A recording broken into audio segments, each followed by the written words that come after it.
Welcome to the Sports Scouting Report podcast with Lee Brecheen. Hey everyone, you're listening to the Sports Scouting Report. I'm your host, Lee Brecheen. Today's topic is going to be the wide receiving core of LSU. Yeah, that's right, the wide receivers for the LSU football team for 2021. I'm going to go over that in detail about all the guys coming back, and I think it's going to be one of the best groups in a long time for LSU. I say long time. Every year it's been good at wide receiver, but I think the group is as deep as it's ever been. We'll go over that. We'll talk a little bit of baseball, college baseball. I've been watching a lot of college baseball like a lot of people in Omaha. Go over some of the teams. Man, the pitching is unbelievable. And I think the listeners would agree. There's some phenomenal pitchers in Omaha right now. And we've seen a bunch of them all through the regionals. I don't know if I've ever remember seeing this many great pitchers that are starting in baseball games. I mean, the future of Major League Baseball is going to be phenomenal. And this is not every pitcher, right? These are just the pitchers that made it on great teams. There's some great pitchers that were on bad teams. You didn't get to see them in the regionals or Omaha. We're going to talk about that as well. We're also going to talk about Ben Simmons, what he needs to reach his potential, which is something that we all saw at LSU. Wasn't a big shooter, didn't have range. We thought that would come in time, and it hasn't. We'll talk about college football. I might be able to get a little bit of time in today on some of the other colleges going into the fall, how good some of these teams can be in Louisiana, like a Tulane, a Louisiana Tech, a ULM of Monroe, et cetera, et cetera. We're going to go ahead, and I want to mention our sponsors before we get going. Before we start talking about LSU wide receivers, I want to thank our sponsor, John Harvey Toyota, out of Bossier City and Shreveport. If you're looking for a used car, Harvey Autos has 3 dealerships, which means 3 times the used vehicles. They've got everything from fuel-efficient compacts to luxury models, even hybrids, and certified pre-owned with a warranty. Check out John Harvey Toyota, Harvey Subaru, or Lexus of Shreveport, Bossier City. Tell them Lee sent you. And also, a great sponsor that we have now is Medine's Collision. Medine's Collision in Baton Rouge. Located on Kincaid Avenue, family-owned since the 1960s. Chris Medine, Dominica Medine, and their son Jesse Medine, the operations manager. Give them a call if you have any work that needs to be done on your car or truck, paint, if you got in a wreck. There's been a lot of those lately with all this rain in Louisiana.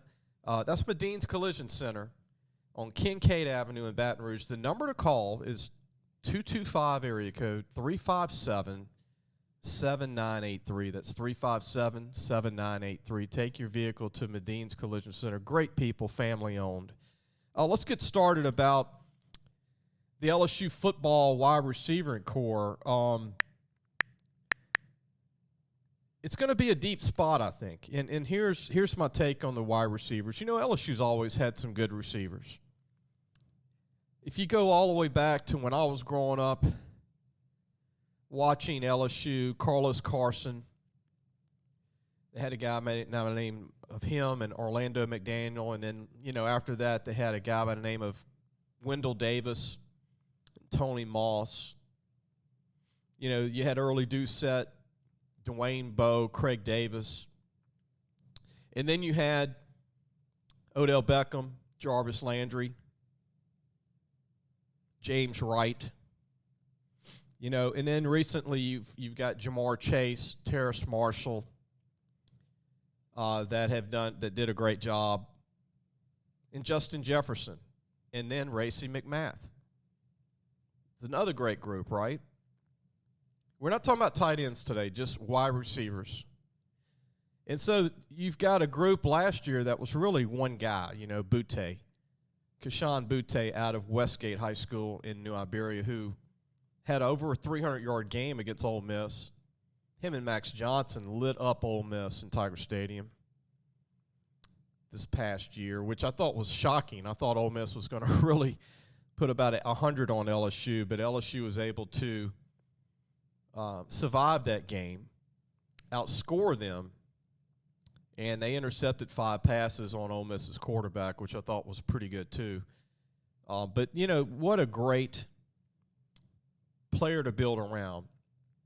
Butte's going to be an All-American, I think. He's going to be probably a first-round pick when he's done, probably be gone in 3 years. So he's got 2 years left, I would think. He could play 3 more, right, because he's only a freshman. I think he gets a year back, like all these kids do from COVID. But here's my take on the receiving corps. Butte's going to probably be double-teamed this year. That's what happens when you get a name and you start dominating people. And he's about 6 foot tall, about 185, 190 pounds. He's kind of built like a Jarvis Landry type, a little taller. Jarvis is about 5'11". But I think some guys are going to have breakout years. I saw some talent in the spring game, like a lot of us. Deion Smith, the redshirt freshman from Jackson, Mississippi, I think is going to be a phenomenal player. Deion's about 6'3", goes about 205, maybe 210 for the fall. Runs 4.45, got the speed. Showed a little bit of that ability in the spring game. And, you know, they didn't really try to show everything in the spring game with the passing game. So it leads me to believe you're going to see a lot more play action and deep balls thrown and underneath that you didn't see as much in the spring game. But when you see Butte, Deion Smith, and J. Ray Jenkins is going to be a great player for LSU from Gina. I thought J. Ray against Florida was stepped up big time when LSU didn't have hardly a whole team.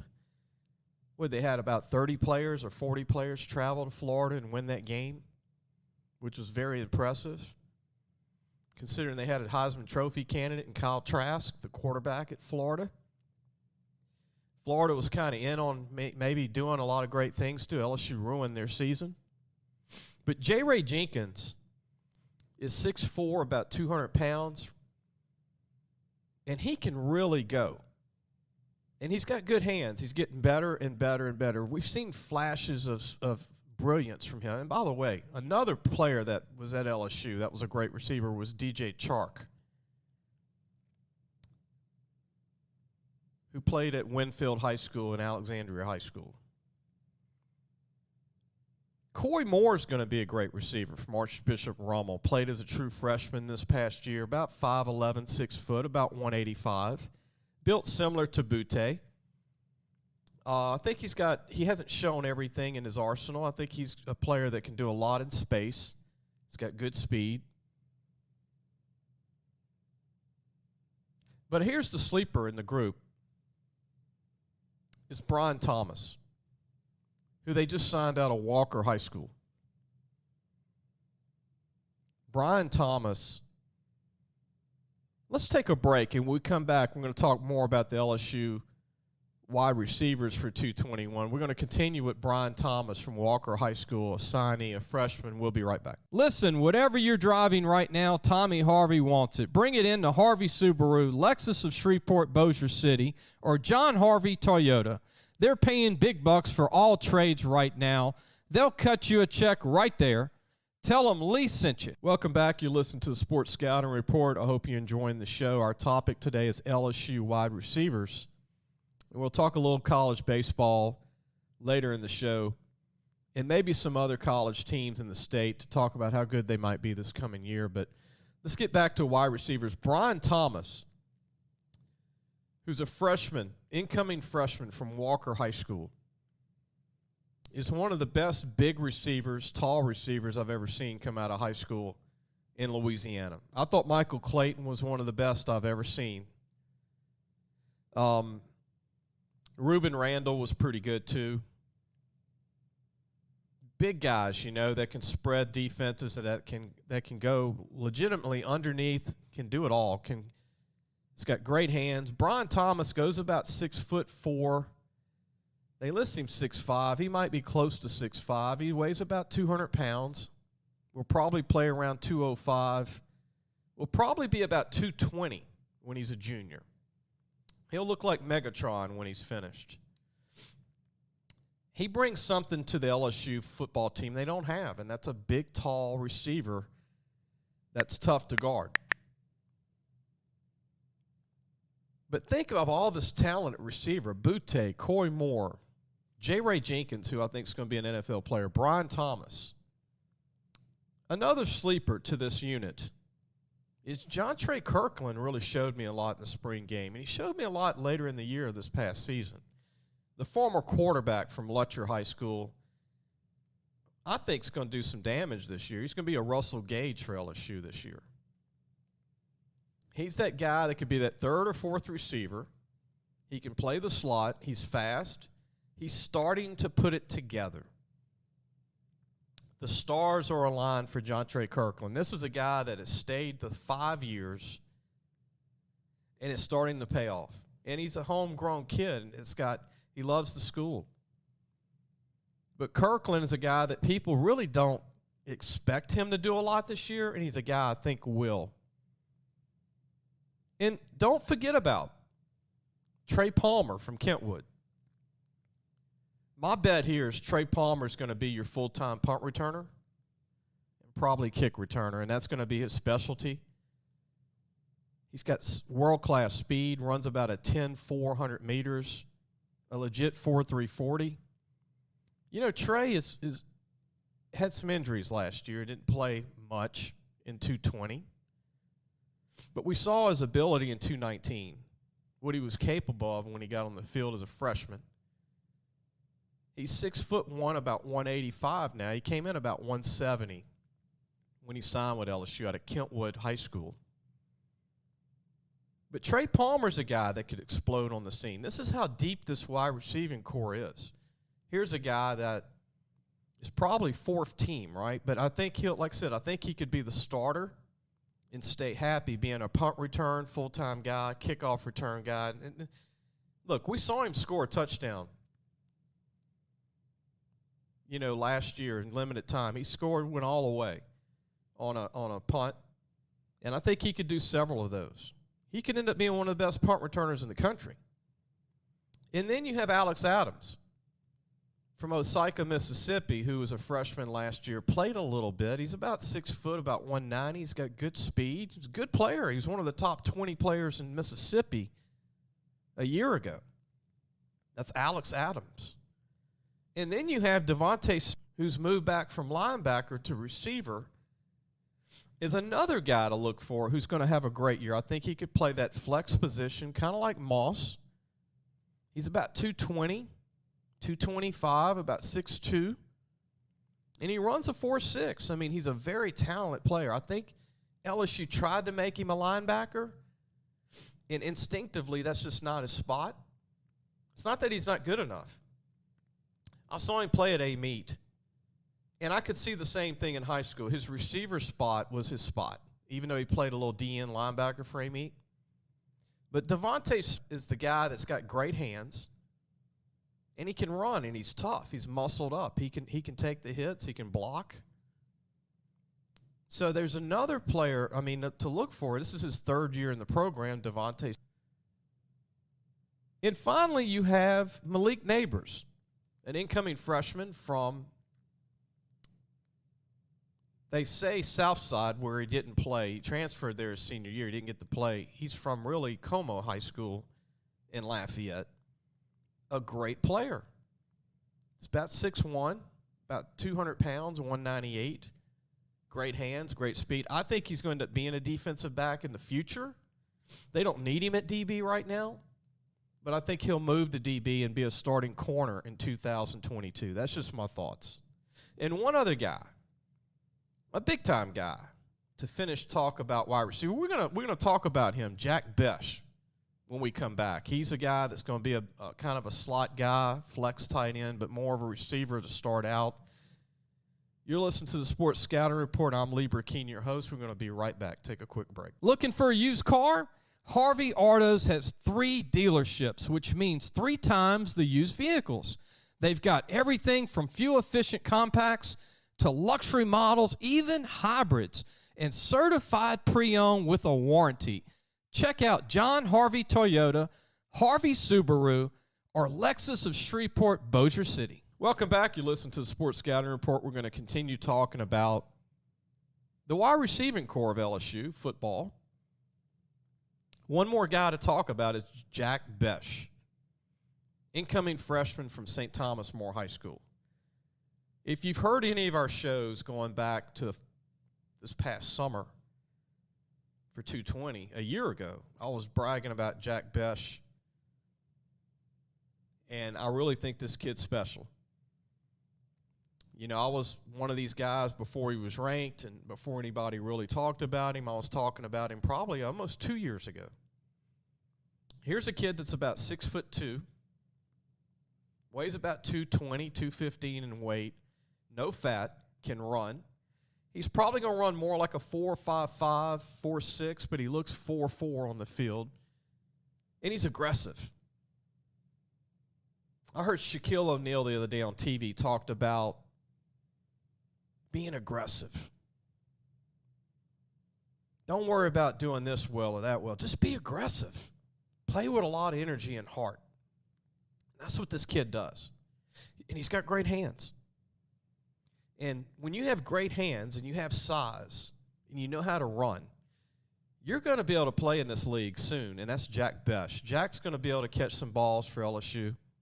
And look, losing Eric Gilbert, when you have Devontae moving back to receiver and you have Jack, they're both around 220 in weight, 215, then you've really got a couple of flex guys that can play receiver / I call it hybrid tight end, where you're not 250, 260, but you're good enough to block, you're big enough to block, and you're quick enough to be a mismatch for a linebacker.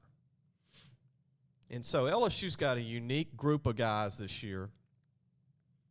We're going to look back and say, man, what a great unit. And here's the reason I think the receiving core is going to do so well, too. Not just because it's deep. You've got an experienced offensive line coming back at LSU. You have a quarterback coming back that's a veteran, whether he starts or not, Miles Brennan. Then you have a guy by the name of Max Johnson who's got experience. And you're going to have a better running game. You've got an older version of Ty Davis. You've got John Emery that we'll see if he can stay healthy for a year from Destrehan.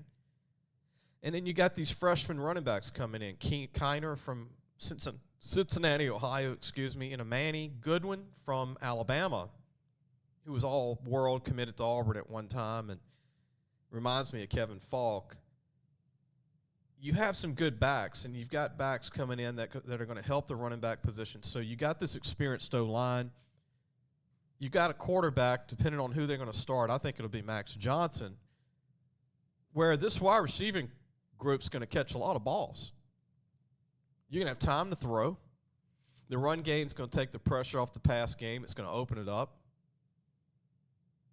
The tight ends, we'll talk about them another day, but you still got some good tight ends with Cole Taylor and some of these guys we mentioned today that could play flex and play on the line. I think Jack Mashburn's going to be a great tight end who came in as a walk-on, former quarterback from St. Paul's in Covington, Jack Mashburn. But I really love this wide receiving core of LSU. Like I said, there's been some great groups over the years. There's been some really, really, really good groups of receivers at LSU. LSU's they talk about LSU being DBU. But I'm going to tell you what, wide receiver U is pretty close. They've put some big-time receivers in the NFL. Heck, even Demetrius Byrd was a great receiver. He just got hurt, and his career was over. You know, he got in a wreck I think the day before the draft. Remember Demetrius Byrd catching that great pass over Auburn to get LSU in the national championship? If they lose that game against Auburn at home, they're not going to play for a national title that year. The last-second throw that was in the end zone that he caught with time over. I mean, Demetrius Byrd was a great talent. I mean, we could talk about receivers all day long for LSU. There's been – look, and Russell Gage was not even a starter for most of his career. And look what he's doing in Atlanta now. Russell Gage, a hometown kid from Baton Rouge, played at Redemptorist High School, same school that produced Lyle Collins and Jeremy Hill. And Shelton Sampson, who, by the way, is the father of Shelton Sampson Jr.,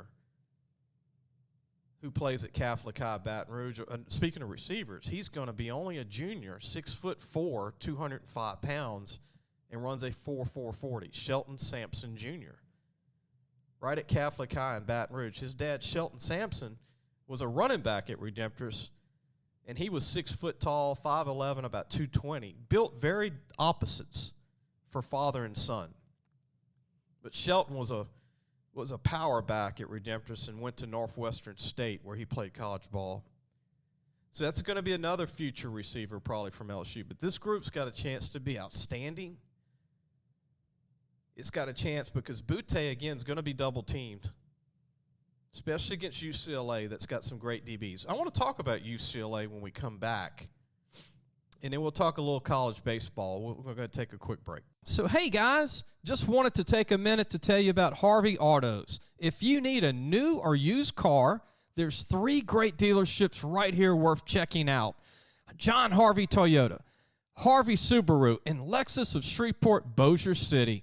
Low prices, honest people. Tell them Lee sent you. Welcome back. You listen to the Sports Scouting Report. I'm your host, Lee Brecheen. We've been talking about LSU wide receivers for the 2021 season. Let's go ahead and talk about the opponent. The first opponent for LSU is UCLA. You know, when I was growing up, and a lot of our listeners were growing up in the 70s and 80s, UCLA was a powerhouse. Man, they had Gaston Green at running back. They had Irv Eatman. They had Troy Aikman at quarterback. They had Rick Neuheisel was a coach and a quarterback there. Kenny Easley was one of the best safeties to ever come out of UCLA in the country. They had Jonathan Ogden. Remember Jonathan Ogden? He's in the Hall of Fame now with the Baltimore Ravens, offensive tackle, 6'8", 320. They used to get players from all over the country. They're not doing that now. Chip Kelly, the former Oregon coach, this is his 4th year. This is the year he's got to do well or they're going to let him go. LSU plays UCLA in California, week 1. And I've studied UCLA. I watched them a little bit last year. They're improved. It's not the old UCLA. It's not LSU playing a top 10 program. It's not a top 25 program.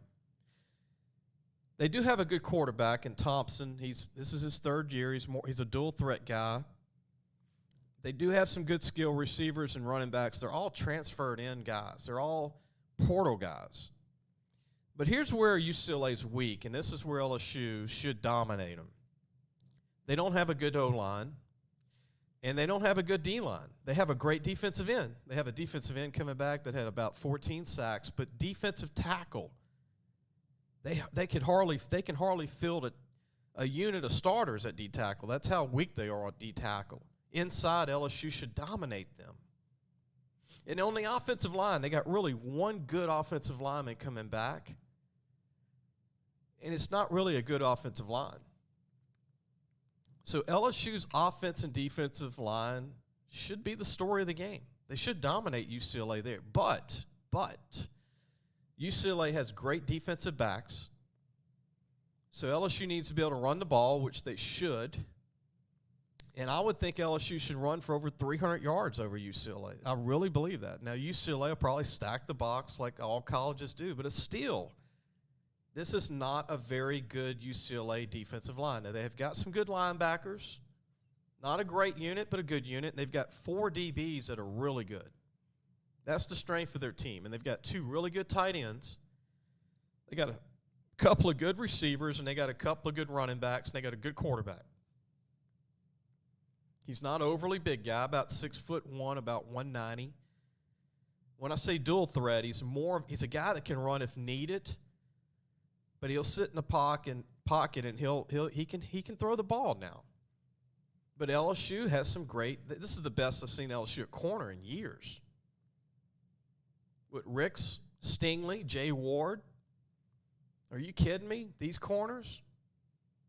And now you've got a redshirt freshman, McLaughlin from Texas, that makes LSU 4 deep at corner. Dwight McLaughlin, who looks phenomenal, actually, had a phenomenal spring game. I do think Tulane's going to surprise everybody this coming year. People are not high on Tulane. I think really Fritz and his team's got a good team coming back. I think Tulane's going to be really good. I think they're going to become a great team. Don't sleep on them. They got a couple of quarterbacks that are super talented. Ibieta, the kid from Country Days, coming up, and they've got the sophomore coming back from Florida, who's really good. And they've got some really good running backs, and they got a pretty good old D-line. They're just young. They got some good transfer portal guys coming in. I think Tech will be better than they've been in the last 2 years. I don't know how good Tech will be, Louisiana Tech. They need to get that quarterback position strong again. That's what's made them so good. They had Jeff Driscoll transfer in from Florida a few years ago, and they've had some good quarterbacks. But they need to – maybe Holstein will take the job as a freshman. Maybe Holstein will be the guy from St. Thomas More High School in Lafayette. We're going to take a break. When we come back for one more segment, let's talk a little college baseball. We'll be right back. Parents, are you looking for advice on getting your high school athlete recruited by the right college? Lee Brecheen is your answer. Lee has been doing it for over 30 years. He knows the ropes, and more importantly, he knows the people. Lee offers turnkey service from evaluation, creating highlight tapes in the correct format, and complete guidelines for effective communication with the schools. No matter the sport, girl or boy, no matter what grade your child is in, let Lee Brecheen help match your child to the right college fit. Go to our website, lafootballmagazine.com, and get connected today. Welcome back. You're listening to the Sports Scouting Report. I'm your host, Lee Brecheen. Our topic this segment is going to be the LSU baseball job. You know, Bianco, we all thought he would take the job, but he's deciding to stay at Ole Miss, which I think's good. I think LSU interviewed him. He's a former LSU catcher. I think that was the thing to do. You know, it's the most respectful thing to do is you got to interview an ex-LSU player that's a coach, right? He's been at Ole Miss for 21 years. Let's face it, Ole Miss is happy if they go to Omaha every 3 years. And he needs to stay there. He could stay there for another 10 years, retire, you know, maybe try and get him to Omaha, 4 or 5 more times in the next 10 years. And they'll be happy at Ole Miss. Here's who I want LSU to hire. I want O'Connor from Virginia. The more you watch his teams play, the more you like this guy. And I've been watching these Virginia teams now. This is their 5th appearance in the College World Series, I think, in the last 7 years. Let's face it. It's got to be hard to recruit at Virginia. This is not Florida.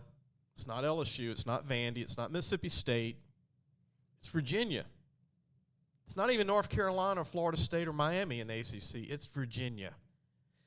And he produces big-time pitchers. They compete, and he develops. And what do we haven't seen lately at LSU? We haven't seen guys develop in baseball. If you want to get up there with Vandy and you want to be one of the top powers in the country again, you got to develop your players, and you got to sign obviously some great players like Bregman and guys like Todd Walker. You got to get a guy like that every 5 or 10 years, but you got to have a great pitching staff, and I think everybody who is watching the World Series, including me, we're seeing how LSU, they really couldn't hang with these teams in Omaha. Teams like Mississippi State, Virginia, Stanford even, who lost, Texas even, who lost. Vandy, they just got great deep pitching staffs. I mean, they can throw guy after guy and it throws 94, 95, 96, 97. Vandy has about 12 pitchers that can throw 95. Even Arizona has about 10 pitchers that can throw 95, 94. And they have a loss too, Vandy. I thought Arizona would win it all, and they still might come out of the loser's bracket. They're the best hitting team in the World Series. outside of Mississippi State. But look at all these great arms. It's not just one arm. It's not 2 or 3. It's 7 to 10 to 12. And you look at great teams like Notre Dame that couldn't get in the Omaha. They didn't have enough pitching. They were like LSU. They had a great closer. They had a great starter on Friday night. They had an okay Saturday starter. Same thing with Miami. Same thing with the Gators this past year. The only team that did not make Omaha that had the pitching was Arkansas. Arkansas belonged in Omaha. They just could not get past North Carolina State, who had a lot of pitching. Yeah, North Carolina State had a lot of pitching. They have more pitching than LSU. The same conference Virginia's in, right? That ACC is a tough conference, man. Miami didn't make it. Florida State didn't make it. North Carolina didn't make it, but guess who made it? North Carolina State and Virginia. I want LSU to name O'Connor the next coach at LSU from Virginia, the University of Virginia. It's a tough place to recruit. And he's taken his team to Omaha 5 times out of the last 8 years, and they won a national championship. He did. They don't get a lot of national top 100 players. And look at the talent. Look at the pitching he has. He has tons of pitchers. He has a great lineup, and they hit enough. I mean, they're not the greatest hitting team, but, man, they shut Tennessee out 6-0. The same Tennessee team that beat LSU 5 times this past year. Virginia shut them out. It's coaching, development, and game day coaching. O'Connor. Name him the coach. Let's get it over with. Wear the purple and gold hat, and let's start winning some games. Let's get back to Omaha. Corbin will probably not leave Vandy, right? And I would think LSU's talking to the pitching coach at Vanderbilt, who's going to be the next great coach. If that's a second hire on my list, I would go after the Vandy pitching coach. No one recruits better pitchers than Vandy all over the country. And he's the next coach in waiting for Corbin, who's almost 60. And you might say, Lee, why would you hire an assistant coach? Well, let's talk about Skip Bertman. Skip Bertman was never a head coach at a major D1 university. He was an assistant coach at Miami under Ron Frazier. The most experience Skip had was at a high school in Miami where he won a few state championships. So look at that. Look at Tim Corbin at Vandy. You might assume that he was a head coach somewhere. No, he was an assistant coach at Clemson. You can find the next great coach. You just got to have an eye for it. And I think it's the Vandy pitching coach. He's been there for a few years now under Corbin. He's ready to be the next guy. If Corbin was to retire, they would name this guy the head coach. That's what I would do. I know Godwin's a good coach at East Carolina, really not my pick. Plus, he's from East Carolina, played for East Carolina. I think LSU can get a better coach. But I do like this O'Connor. I do like the Arizona head coach. I really do. I like him. I think he's done a great job. But he doesn't sign the elite players. And all his – look, he's got guys that can hit 300 from 1 to 9. And he's got some great arms. Heck, they're in Omaha, not UCLA.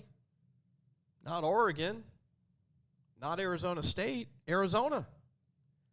I hope you enjoyed the show today. We look forward to doing more about key positions on college teams. I think people enjoy that, I would think, right? You got to enjoy talking about some of the players in college football, especially in Louisiana. And by the way, Mississippi State, their pitcher the other night, what an incredible performance over Texas. 15 strikeouts. This guy looked like Nolan Ryan on the mound. He's only a sophomore. Man, Mississippi State might win their first World Series. They might win it for the first time. I really think they got a chance because nobody thought they would be dominant pitching like this. We know they can hit. They've got some great hitters in their lineup. We knew they had a great closer. But, man, their Friday night starter threw 15 strikeouts. They weren't even touching the ball, these batters for Texas. And Texas came into the Omaha hot. Man. And their top starting pitcher, Madden, he's going to be one of the first 5 picks in the draft. He had 10 strikeouts. What a performance. This is one of the most dominant pitching performances in Omaha I've seen since Brett Laxton from New Jersey with LSU. Now, that was in the national championship game, but still, 15 strikeouts. My goodness. And that's only in about 7 innings. We look forward to doing another show. I hope everybody enjoyed today. We'll see you soon.